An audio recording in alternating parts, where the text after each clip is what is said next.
Nørden og Nuben præsenterer top 5. retrospil. Godt, hvad er på nummer 5? På 5. pladsen, der har vi har Tetris til Game Boy. Fantastisk spil. Til den lille ligner meget. Den spillede jeg faktisk også. Den var også fed. Ja. Så den kan jeg godt være med på. Nummer 4, den kender jeg ikke. Hvad er det? Champions of Kryn, den udkom til multiple platforme. Hvad vil det sige? Ja, det vil sige, at den var der både til Commodore 64, den kom til Amiga, den kom til PC, den kom til Atari, den kom til mange af de computere, der var på det tidspunkt. Okay. Et fantastisk rollespil, hvor du har sådan en lille entourage af forskellige karakterer. Okay. På 3. pladsen, hvad har du der?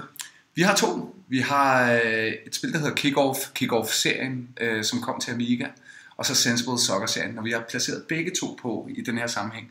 Så er det fordi, det er fortidens FIFA mod Pro Evolution opgør. Der var mange, der positionerede sig og synes den ene var god, men helt objektivt er begge spil meget fantastiske og ligger på en 3. plads. Okay. Hvad er så på 2. pladsen? Næsten 1. pladsen, uden helt at være det.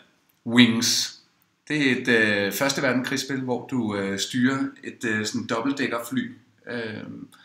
Kæmper mod den røde baron og sådan nogle ting. Følger en historie med en...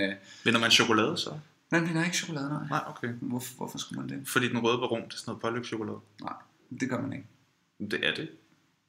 Er der også en flyvemaskine på den? Ja. Der hedder den røde baron. Og så står der lidt historie bagpå.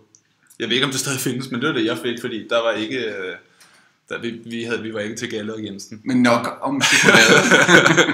Ja, nu skal på vi første pladsen. Hvad har vi der? Der har vi, og vi kommer ikke udenom det.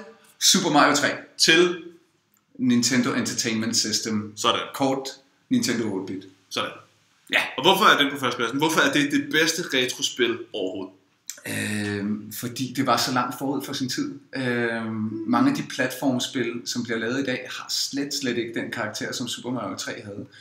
Der var masser af indbyggede hemmeligheder. Det var et spil, der var bare præg af, at der var nogen, der elskede spil, der havde lavet det her.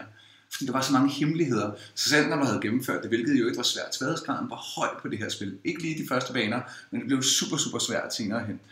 Det er en ting, som jeg mener, mange spil kunne lære noget af i dag, og som mange spil har prøvet at kopiere igennem tiden, så sådan set også. Kæmpe spil. Super Marios bedste. Super Mario 3. Altså vinderen i top 5 retrospil fra Nørden og Nuben. Præcis. Sådan. Jeps. Bum. Plau.